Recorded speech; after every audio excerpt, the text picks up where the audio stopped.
Assalamualaikum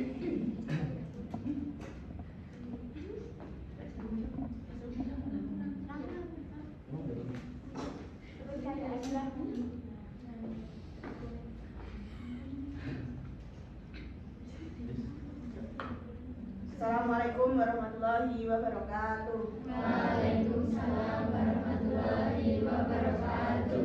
Perkenalkan, kami dari kelompok 2 akan menampilkan sebuah drama. Sebelumnya perkenalkan, nama saya Esta Asma-Sari, NIM 230120115 sebagai narrator. Saya Nazaruddin Anharasari sebagai bapak dari Evita, NIM 2301-2006. Saya Atika Giriani sebagai anak NIM 2301-2004. Saya Wali Karisranti NIM 2301-2007 sebagai ibu Evita. Saya Jalisana Dewi NIM 2301-2009 sebagai guru sekolah. Saya Elisa NIM 2301-2010 sebagai konselor. Saya Latifah Sabrina Ilhami NIM 2301-2009 sebagai dukun. Selamat menyaksikan.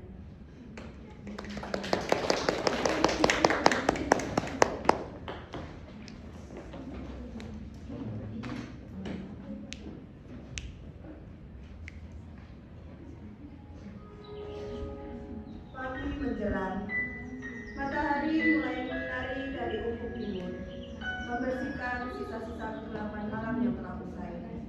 Di sebuah teras rumah kecil, seorang anak berusia 4 tahun sedang terpukul dan bergumul dengan 2 pasang sepatu di hadapannya. Namanya Evita. Anak kecil ini mempunyai semangat besar, namun perkembangan kognitifnya yang mungkin lebih lambat membuat ia melakukan hal-hal kecil sehingga terasa seperti mendaki gunung yang tinggi. Pagi ini, Ibu Wahyu dan Bapak Nazar yang merupakan orang tua kandungnya harus bertugas. Namun Evita masih sibuk dengan urusannya yang belum selesai, 2 pasang sepatu. Ibu Wahyu sedang mempersiapkan pakaian. Pak Nazar berdiri di dekat pintu. Evita duduk di lantai beralasan karpet.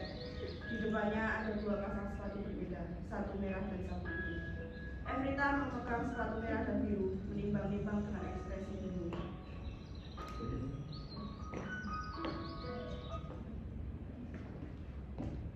Nah, kok belum pakai sepatu? Ibu harus buru-buru loh. Setelah ngantar kamu, nanti ibu langsung pergi. Kita bingung, Bu, sepatu mana yang harus kita pakai hari ini? Yang merah atau yang biru?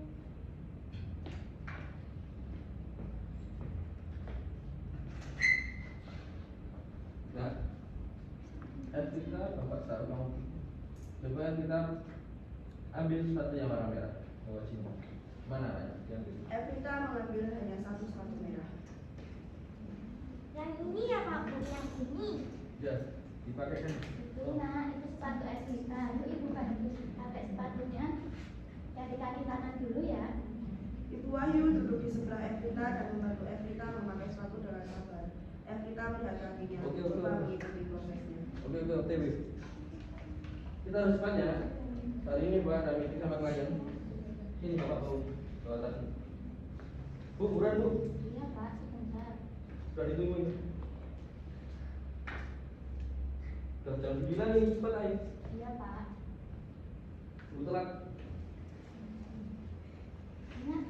Pak Nazar mengambil tas Evita dan mereka mengantar Evita ke sekolah. Lalu segera pergi, meninggalkan Evita setelah menyerahkannya kepada ibu guru kelompok bermain.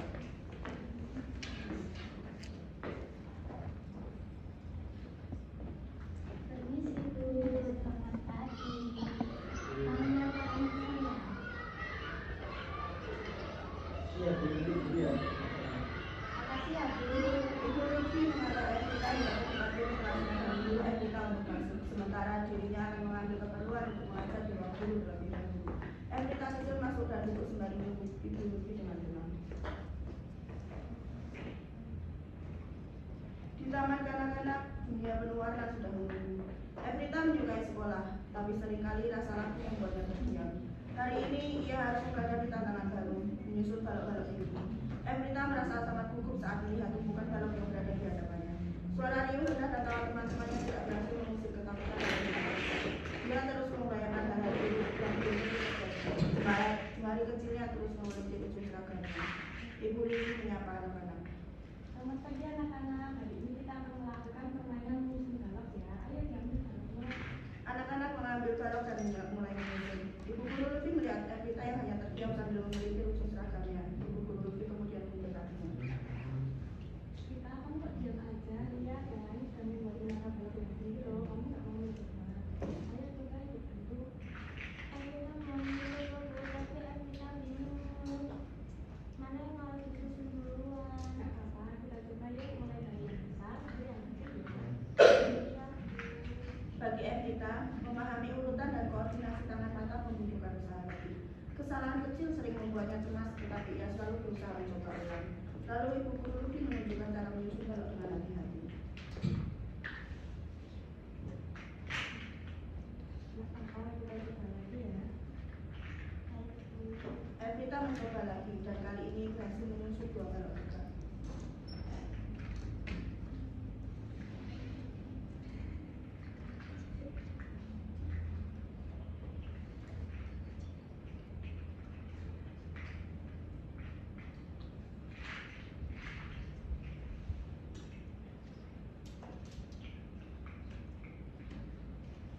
Tapi Evita, semangat kamu luar biasa.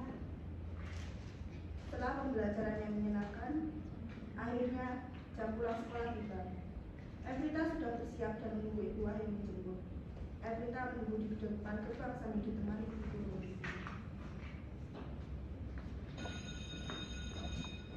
Selang beberapa menit kemudian, orang tua Evita datang menjemput Evita dan Evita pulang setelah berpamitan dengan Ibu Guru. Tetapi sebelum berpamitan, Ibu Lutfi mengajak orang tua dari Evita untuk membicarakan perkembangan Evita di kelas.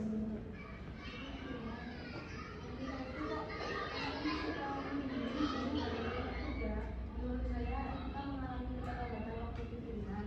Sebaiknya kita diberi perhatian dan stimulus agar lebih bisa beraktivitas seperti yang lain. Oh begitu ya Bu. Dan saya bicarakan lagi sama suami saya ya. Kalau begitu saya pamit dulu ya Bu. Terima kasih.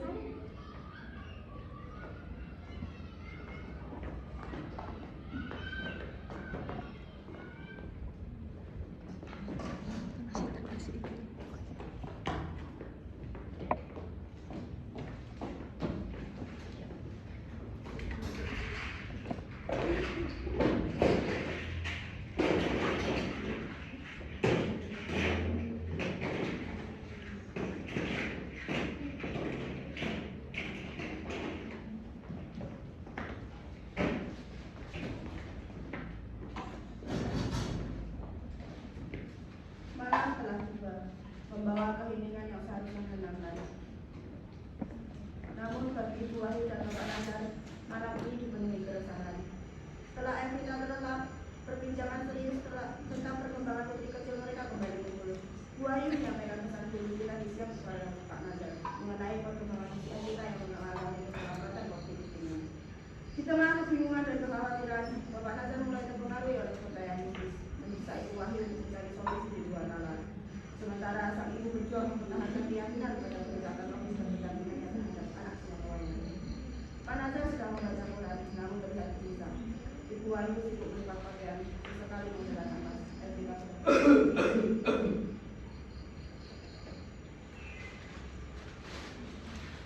Bu,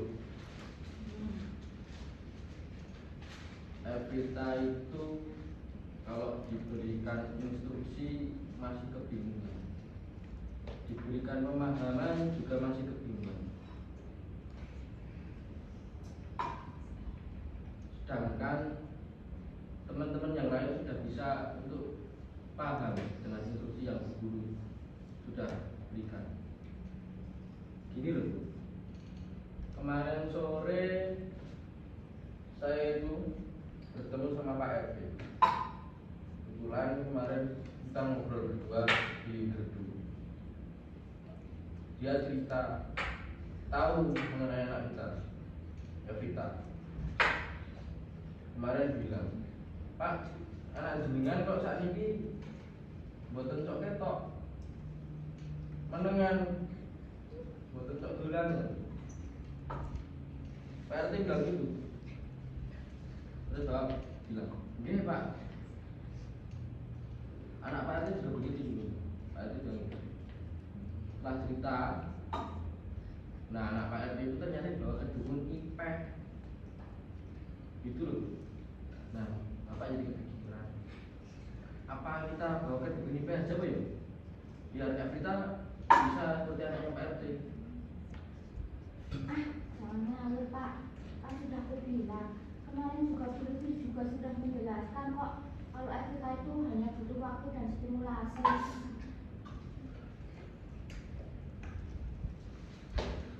Gini loh, sebentar lagi Evita tuh mau masuk TK, sedangkan Evita masih butuh perhatian yang khusus. Pak, kalau ada apa-apa tuh cerita, bukan malah kemakan cerita orang. Kalau ada masalah kita ke dokter spesialis atau ke psikolog, bukan malah ke dukun. Ini kegiatan kita loh, demi Evita. Besok kita lawan kita.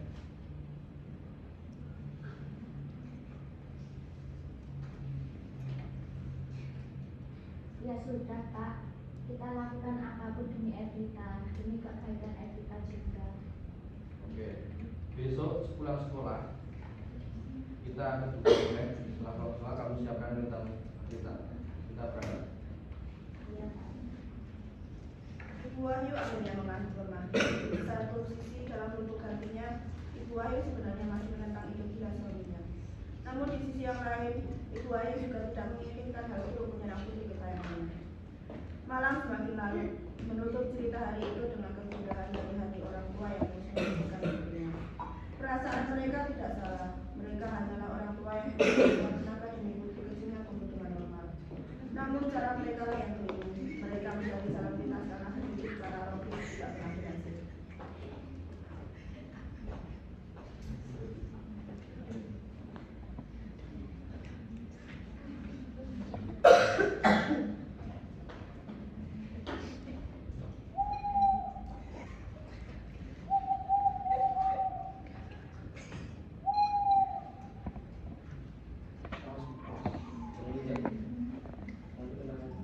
Cahaya semburat sore membentang di atas luasnya langit, membawa keindahan dan ketenangan bagi siapapun yang melihatnya. Namun tidak dengan keluarga Evita. Langkah kaki mereka terasa berat, bagaikan membawa beban berkilo-kilo pada kaki mereka. Evita ketakutan mengikuti langkah kedua orang tuanya memasuki sebuah rumah tua. Tangannya tidak lepas menggenggam erat tangan ibu bapaknya. Dia ingin berteriak, namun suaranya terasa dicekik oleh sunyinya suasana. Mereka memasuki sebuah ruangan. Asap tebal memenuhi ruangan. Cahaya temaram membuat bulu-bulu Evita semakin meremah. Di hadapannya, ini duduk seorang nenek-nenek berusia kurang lebih 70 tahun dengan sesajen di hadapannya. Dialah dukun Ipeh. Dukun itulah yang dikatakan mana yang bisa membersihkan pikiran Evita dari hambatan. Melihatnya, ketakutan Evita menjadi semakin nyata. Tangannya semakin erat mencengkram tangan ibunya. Evita duduk di antara ibu dan bapaknya. Selamat sore Mbak. Ada perlu apa-apa dan kesini?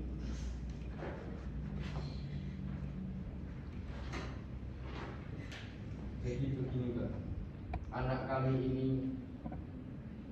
kalau berinteraksi dengan teman-temannya dan juga diberikan pemahaman sama gurunya masih belum bisa menangkap. Saya khawatir Mbak, anak saya diguna-guna karena kebahagiaan keluarga kami. Makanya saya bawa ke sini. Kalian datang membawa keresahan. Anak ini ada bayangan gelap yang menghambat pikirannya. Ada aura dingin yang menyelimuti kepalanya hingga membuatnya sulit memahami sesuatu yang benar.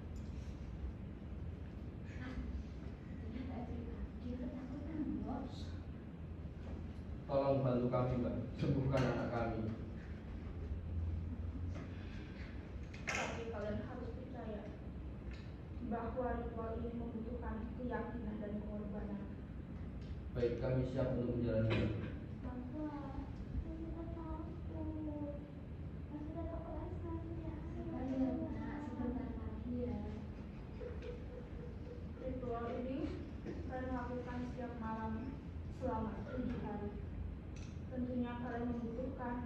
ayam cemani, telur ayam kampung, dan segenggam beras.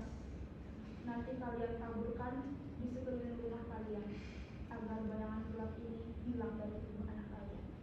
Baik, Mbak, kami akan jalani ritual ini demi Evita. Mungkin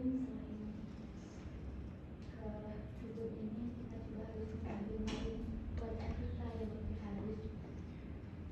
Pak Nazar mulai merasakan hal yang sama dengan Ibu Wahyu, keraguan. Hal ini bukan tanpa alasan. Pak Nazar merasa syarat yang diperlukan sedikit tidak masuk akal. Namun tetap berusaha tenang dan tetap menyanggupi persyaratan Ibu ini. Benar juga, Bu. Setelah kita nikah ini yang tidak masuk akal ini, setelah ini kita konsultasi dengan istrinya kita. Siapa tahu bisa membantu kita. Ritual tetap dilanjutkan, namun keraguan akan hal mistis mulai memenuhi benak Pak Nazar. Akan tetapi, ritual tetap berjalan karena Pak Nazar merasa tidak enak pada Ibu Ipe. Sementara itu, Ibu Ipe kembali menerapa mata. Asap semakin tebal. Evita menutup matanya. Ibu Wahyu dan Pak Nazar saling memandang dengan ekspresi cemas dan harapan yang bercampur aduk. Sebelum kalian pulang, saya akan melakukan ritual penting agar nantinya kalian selamat sampai rumah, karena ritual yang akan kalian jalankan sangat berbahaya. Pak Nazar hanya mengangguk sambil menunggu. Sementara Ibu Ipe mulai mengelilingi mereka ketika sambil kembali merapalkan mata dan menitikan air dengan bergegas.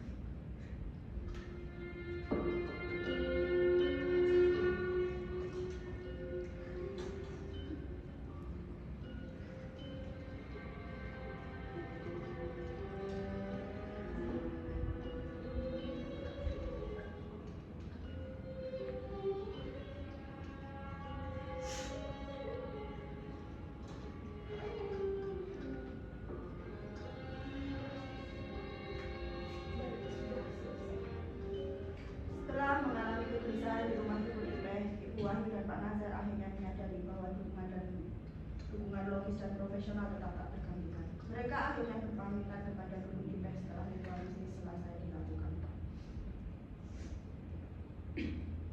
Baik, Mbak, setelah ritual selesai, kami dan istri saya dan anak saya izin pamit.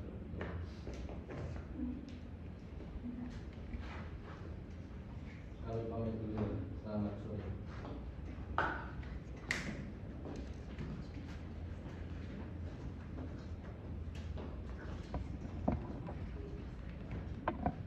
Ibu Wahyu akhirnya menelepon Ibu Lutfi selaku Ibu Evita lalu menceritakan permasalahan yang terjadi serta pertemuannya dengan Ibu Ipe dan Ibu. Ibu Guru Lutfi mendengarkan penjelasan Ibu Wahyu dengan semangat, kemudian menyarankan untuk melakukan janji temu dengan konselor. Setelah itu, Ibu Lutfi menghubungi Ibu Aisyah selaku konselor profesional untuk anak dan menikah, menyampaikan kembali informasi tentang Evita serta memintanya datang ke sekolah untuk ketemu orang tua Evita keesokan hari. Ibu Aisyah menyanggupi dan berjanji akan hadir besok pagi.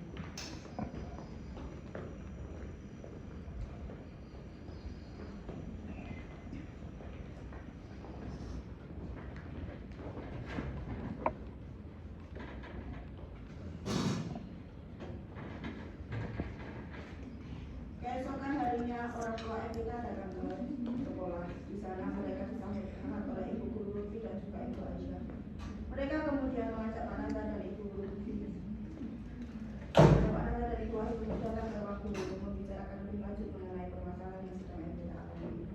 Ibu Aisyah dan Ibu Lutfi duduk di balik meja. Ibu Wahyu dan Pak Nazar duduk di kursi tamu. Terlihat serius namun lebih tenang dibanding saat ini. Permisi, Bu.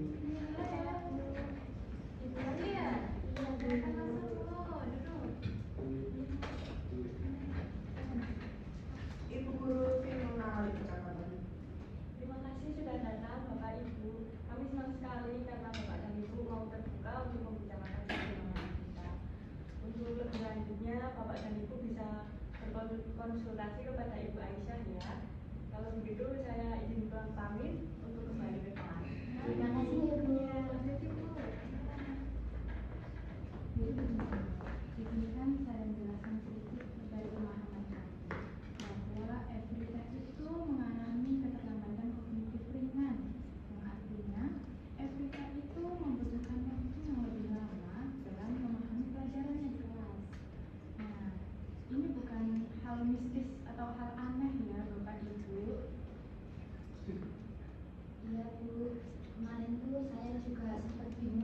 takut Bu. Maka dari itu kami sempat membawa Evita ke dukun. Ya, tujuan kami biar kita cepat berkembang. Ya, saya mengerti Bapak dan Ibu ini sangat khawatir kepada anaknya, tetapi yang dibutuhkan anak Bapak Ibu ini tuh kasih sayang dan penuh perhatian tulus dari Bapak Ibu sendiri. Oh begitu ya Bu. Terima kasih ya Bu atas masukan dan sarannya. Saya akan coba saran dari Ibu. Apakah saran dari saya sudah cukup? Tidak juga. Apakah Bapak dan Ibu ini berkenan untuk berkeliling di sekolah ini untuk melihat aktivitas di Evita? Sudah cukup Bu, boleh kita pergi ke anak saya. Baiklah saya antar. Setelah menerima pemahaman dan dukungan yang tepat dari buah dan mereka kini berdiri sebagai bangsa terdepan dalam mendukung dan mendukung para pejuang kita. Beruanglah dan kita kembali belajar pada tantangan dan sebelumnya mendokumentasi diri sendiri. Evita sedang duduk di karpet mencoba menyusun menara balok. Kali ini ia terlihat lebih berani dan fokus. Ibu guru duduk di sampingnya sementara Ibu Ayu dan Pak Nazar menuju kelas Evita. Oh iya iya. Untuk kelas Evita mas sebelah mana ya? Oh, sebelah situ Pak. Mas sebelah situ. Iya. Nah, ini kelasnya Evita. Oh iya iya iya iya iya. Ini kelasnya ya. Iya, Kelas apa Bu? ini kelas KBG. Oh KBG. KBG Bu. Evita mengambil balok terakhir, tangannya sempat bergetar sedikit. Namun ia berhasil meletakkannya di puncak menara baloknya. Menara itu berdiri tegak.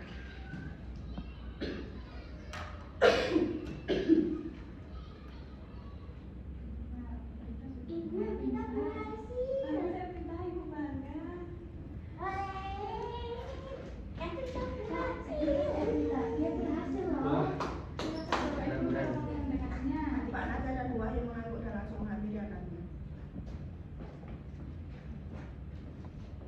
Ibu bangga nak sama kamu, terus belajar lagi ya. Terus belajar nak tingkatkan. Bu Aisyah yang ikut menyaksikan momen tersebut tersenyum dan berbicara kepada Ibu Wahyu dan Pak Nazar. Bapak Ibu ingat ya bahwa kecepatan dan tumbuh anak itu berbeda-beda. Yang paling penting di sini Bapak Ibu mendidiknya itu harus sabar dan harus pintar dan cerdas dalam mendidik anaknya.